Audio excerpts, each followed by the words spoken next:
இன்னும் வேகமா, இன்னும் வேகமா. பிரியாணி என்னடா இப்படி வந்திருக்கு? சூப்பரா இருக்கா?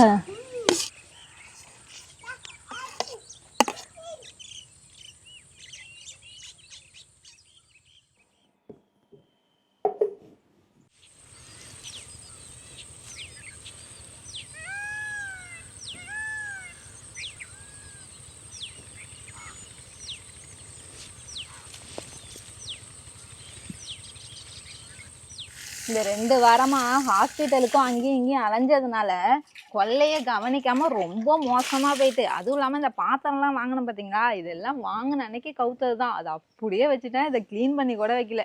ஹேமி ஃபேமிலிஸ் எல்லாரும் எப்படி இருக்கீங்க? நல்லா இருக்கீங்களா?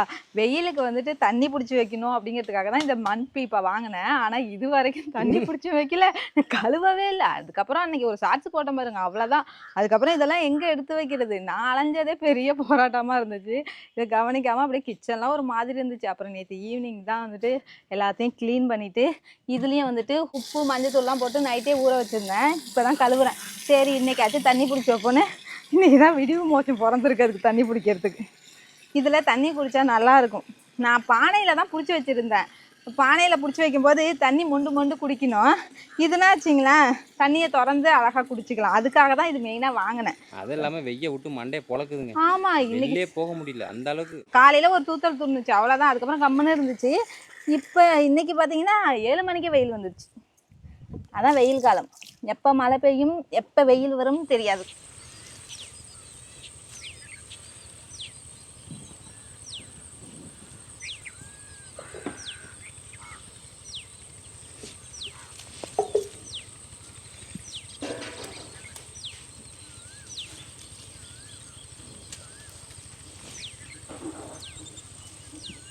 அடுப்பு பற்ற வைக்கிறதுக்குள்ளே இந்த புகை மூட்டத்துலேயே வெந்துருவோம் போல இருக்கு. நேற்று நான் சீர்காழி போயிருந்தேன்னா அப்போ வரும்போது ஸ்வீட் கார்ன் வாங்கிட்டு வந்தேன். சரி அதை வேக வச்சிடலான்னு சொல்லிட்டு இந்த அடுப்பை பற்ற வச்சா அது எண்ணெயை குளிக்க வச்சுட்டு அந்த அளவுக்கு அனலில் வேர்க்குது. இது கொஞ்ச நேரத்துலேயே வெந்துடும்.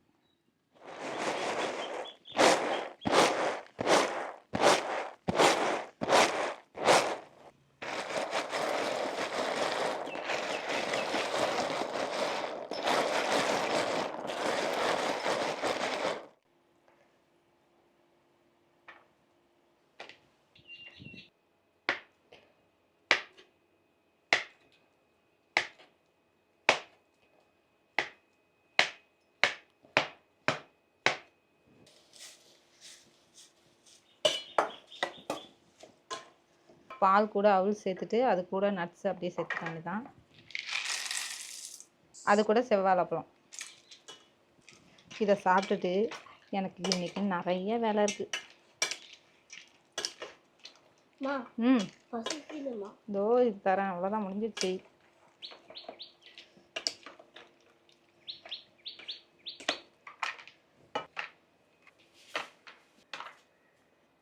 இந்த நீ ஒன்று எடுத்துக்கோ, ஆத்தாட்ட ஒன்று கொடு.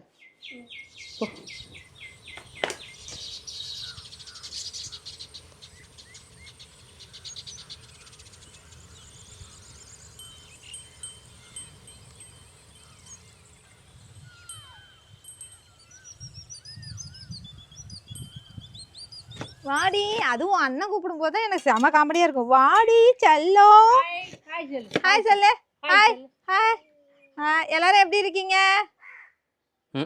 நாங்க சாப்பிட்டுட்டு வந்தோம், அதுக்குள்ள எழுந்திரிச்சு வந்துட்டாரு. இன்னைக்கு அதிக வேலை என்னன்னு பாத்தீங்கன்னா மட்டன் பிரியாணி போடலான்னு நினைச்சேன். அதுக்குள்ள இவன் தூங்கிட்டு இருக்கானே, கொஞ்சம் ரெடி பண்ணி வச்சிடலாம் அப்படின்னு பார்த்தா சாப்பிட கூட விடல, எழுந்திரிச்சிட்டான்.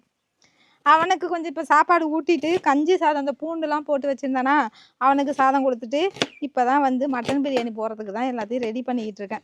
பாதி வேலை தான். இந்த மட்டன் பிரியாணி யாருக்காக போகிறதுனா திவிக்காக தாங்க. திவிக்காக தான். சும்மா போகிறப்பெல்லாம் வந்துட்டு கேட்டுட்டு இருக்கான். ஆமாம், அன்னைக்கு ஒரு நாள் இது மாதிரி தான் பிரியாணி வேணும்னு சொல்லிட்டு 2 பேரும் கடை வாசல் வரைக்கும் போயிட்டு கடை பூட்டி இருந்துச்சு. அதுக்கப்புறம் இல்லடி கடைக்கு சரி க்ளோஸ்னு போட்டுருந்தாங்களா, 12 மணிக்கு ஓப்பன் பண்ணுவாங்கன்னு சொல்லிட்டு நானும் உட்காந்துட்டு வெயிட் பண்ணிட்டு இருந்தேன். நானும் திவ்யா 1 மணி வரையும் வெயிட் பண்ணிட்டு இருந்தோம். என்னடா இன்னுமாடா க்ளோசிங்லேயே இருக்குன்னு சொல்லிட்டு போய் கடையை உள்ளே போய் கேட்டுட்டோம். கேட்டால் வந்துட்டு இன்னைக்கு லீவுன்னு சொல்லிட்டாங்க. ஸோ அன்னைக்கு ஏமாந்து போயிட்டானுங்க. சரி இன்னைக்கு மட்டன் பிரியாணி போட்டு கொடுக்கலான்னு சொல்லிட்டு தான் மட்டன் பிரியாணி, இல்லைன்னா வச்சிங்கன்னா சாம்பார் மட்டன் குழம்பே வச்சுட்டு போயிடுவேன். இந்த புள்ள ஆசைப்பட்றானேன்னு சொல்லி தான் மட்டன் பிரியாணி போட போகிறேங்க. நான் வந்து மீன் வாங்கிட்டு வந்து இறால் வந்து வறுத்து கொடுக்கலாம். இறால்னா திவிக்கு ரொம்ப பிடிக்கும். அதனால் பழையாறு போயிட்டு காலையிலே போய் வாங்கிட்டு வந்துருக்கணும் அப்படின்னா மறையல் விட்ருக்காங்க 2 மாதத்துக்குங்கிறான். ஐயோ நான் பண்ணல எதோ பிளான் வச்சுருந்தேனடா, எல்லாத்தையும் இப்படி சொதப்பி போட்டீங்களே அப்படின்னா 2 மாதத்துக்கு மறையல் விட்ருக்காங்க, மீனே வராது அப்படின்னாரு. ஏன்னா 2 வாரம் மீன் வாங்கியிருந்தா தானே தெரியும் மறையல் விட்ருக்காங்களா இல்லையாங்கிறது. அதுக்காக சரி போ மட்டனாச்சும் எடுத்துகிட்டு வந்து பிரியாணி போட்டு கொடுத்துடலாம். பிரியாணி அன்னைக்கும் போய் கடையில் ஏமாந்துட்டு வந்தாங்களா, குழம்பு வைக்க வேணாம் பிரியாணி போட்டுலான்னு தான் பிரியாணி போட போகிறேன்.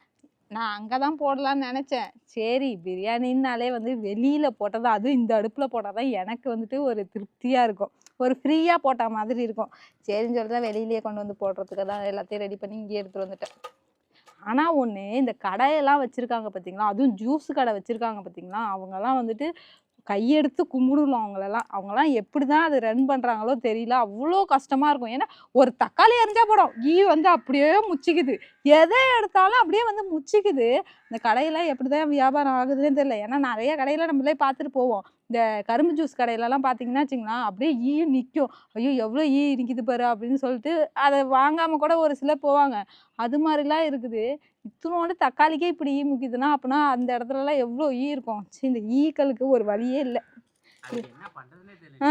சே ரொம்ப ரொம்ப கஷ்டமா இருக்கு. ஒரு மாம்பழம் வெட்ட முடியாது, ஒரு பலாப்பழம் வெட்ட முடியாது. என்ன சொல்றா பாருங்க, பலாப்பழமே வாங்காதீங்க, பலாப்பழத்தினாலதான் வருது. நாங்கள் வந்து இந்த முந்திரி பழ சீசன் ஆரம்பித்தாலே வருதுன்னு சொல்லிக்கிட்டு இருப்போம். மாம்பழம் வாங்கினாலும் பயமாக இருக்குது, பலாப்பழம் வாங்கினாலும் பயமாக இருக்குது. எந்த பழம் வாங்கினாலும் வீட்டுக்குள்ளே வச்சுட்டு இருக்காதீங்க, வெளியில் போங்க. வீட்டு வாசலில் பார்த்தீங்கன்னா வச்சிங்களேன் ஒரு பழம், அவ்வளோதான் முடிஞ்சு போச்சு. அதுவும் இவனுங்க சாப்பாடு சாப்பிட்டானுங்கன்னா அதுவும் அங்கேயும் இங்கேயும் செதறி விட்டுருவானுங்களா, அதில் வந்து முச்சிக்கும் அப்படியே. ஐயோ இது ஈக்களால் இந்த 1 மாதம் நான் படாத பாடுபட்டுட்டு இருக்கேன். வீட்டை துடைக்கிறதும் கூட்டுறதும் திரும்பியும் வந்துடுது. இந்த தொல்லைக்கு ஒரு வழி இருந்தால் ஏதாவது சொல்லி விடுங்க, நான் அந்த வழியை செய்கிறேன். எங்கள் அம்மா வந்துட்டு போனாங்களா, அவங்க சொன்னாங்க பேர் என்ன சூடத்தை தெளிச்சு விடு, அதுக்கு வெங்காயத்தோலை கட் பண்ணி போட்டு விடு. அதெல்லாம் நீ போய் வாங்குது, என்ன பண்ணுறதுனே தெரில. அதுக்கு பயந்துட்டே கொலைக்கு முடியாந்துட்டேன்.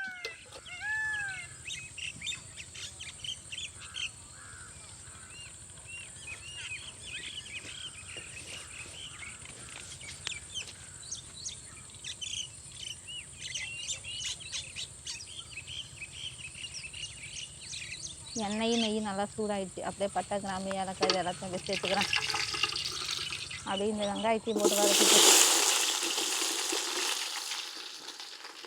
பெரிய வெங்காயத்தை போட்டு லைட்டாக வதக்குனதுமே சின்ன வெங்காயம் அரைச்சி வச்சுருக்கேன், அதையும் அப்படியே சேர்த்துக்கிறேன். சின்ன வெங்காயத்தை அரைச்சி சேர்க்கும்போது இன்னும் டேஸ்ட்டு சூப்பராக இருக்கும். இது நல்லா பொன்னிறமாக வதங்கணும்.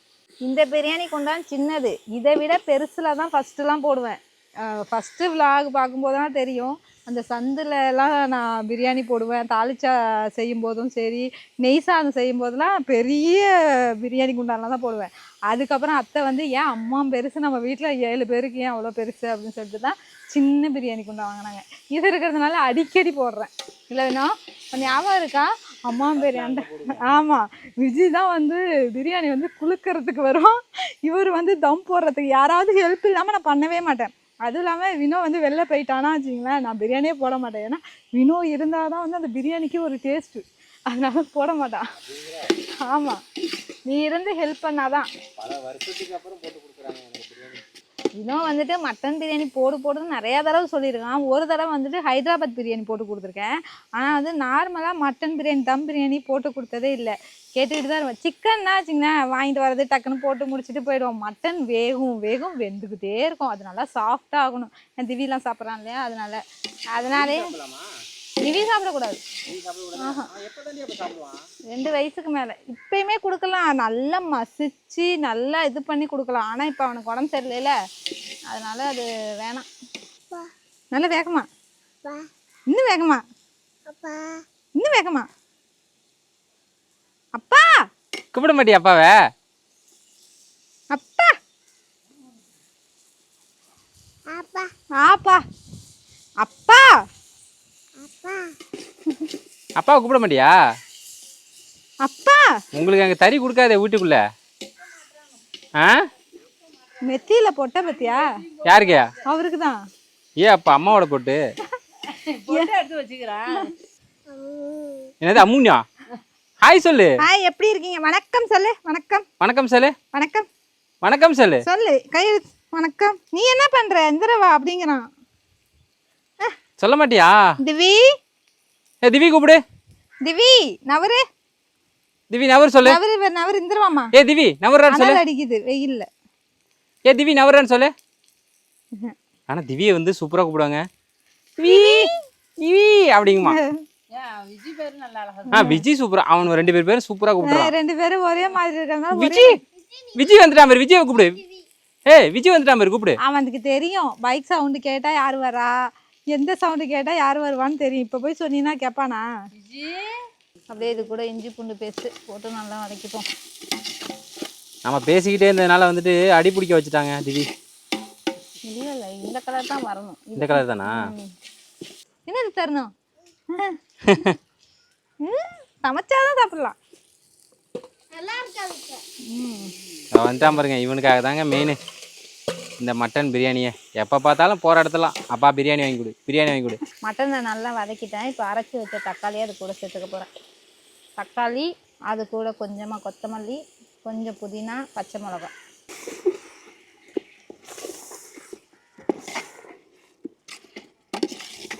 இது கூட கொஞ்சமாக தயிர் கொடு. இது கூட கொஞ்சமாக உப்பு. இது கூட தனி மிளகாய்த்தூள் 2 ஸ்பூனு, 1 ஸ்பூன் கரம் மசாலா, கொஞ்சமாக மஞ்சள்தூள். அவ்வளோதான். வீட்டில் அரைச்சி வச்ச பிரியாணி மசாலா அப்படியே கொஞ்சமாக.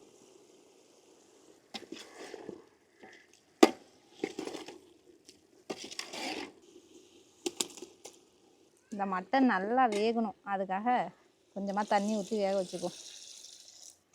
இந்த மட்டன் நல்லா வேகணும். அதுக்குள்ளே போயிட்டு நான் உள்ளே போய் குக்கரில் தான் தாளிச்சா வைக்க போகிறேன்.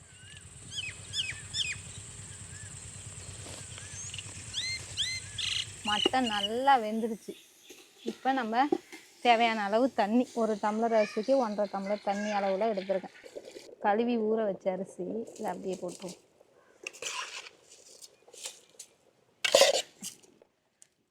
தண்ணி நல்லா சுண்டிடுச்சு. இது கூட அப்படியே புதினா கொத்தமல்லியை தூவிட்டு தம் போட வேண்டியதான்.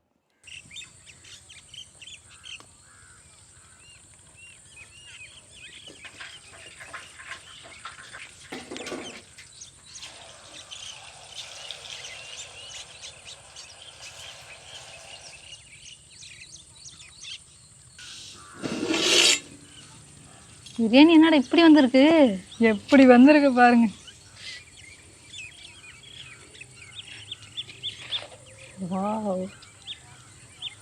வேற மாதிரி வந்திருக்குடி மட்டன் பிரியாணி.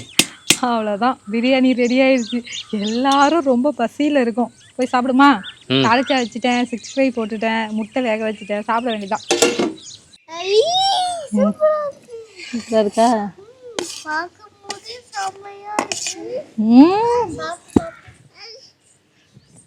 பார்த்து சூடாக இருக்கும்.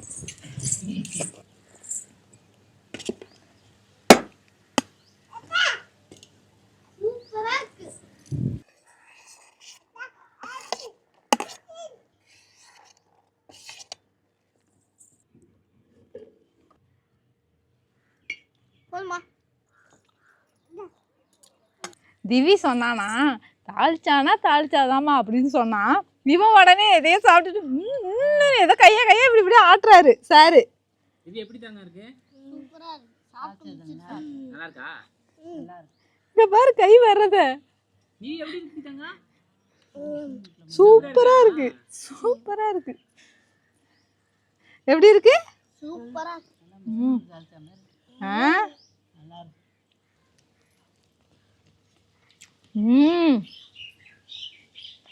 அல்டிமேட். எனக்கு மட்டும் வெள்ளை சோறை போட்டுட்டு நீங்க பிரியாணி சாப்பிட்டுட்டு போட சொல்றீங்களா? ஐயோ, இங்க பாருங்க, ஈ தான் வந்து எங்களை தொல்லை பண்ணுது. உள்ள உட்காந்துட்டு தான் முடிஞ்சிடும் அவ்வளோ. ஆமா, எதனால இப்படி வருதுன்னே தெரியல சித்து. அந்த சீசன் அப்படிதான். அதே மாதிரி தான் ஹோட்டலுக்கு போறோம். ஹோட்டல் அவ்வளவு சூப்பரா இருக்குது. ஆனா அவ்வளோ ஈ இருக்குது. வெளியில பார்க்க நல்லா இருக்கு, சமையல்கிற இடத்த பார்த்தீங்கன்னா ஈயா இருக்கு. ஆனா நமக்கு ஒரு மாதிரி அச்சமா இருக்கும். நம்ம வீட்லயே அப்படித்தானே இருக்குது, என்ன பண்றது? அது வந்து இயற்கை, ஒன்றும் பண்ண முடியாது.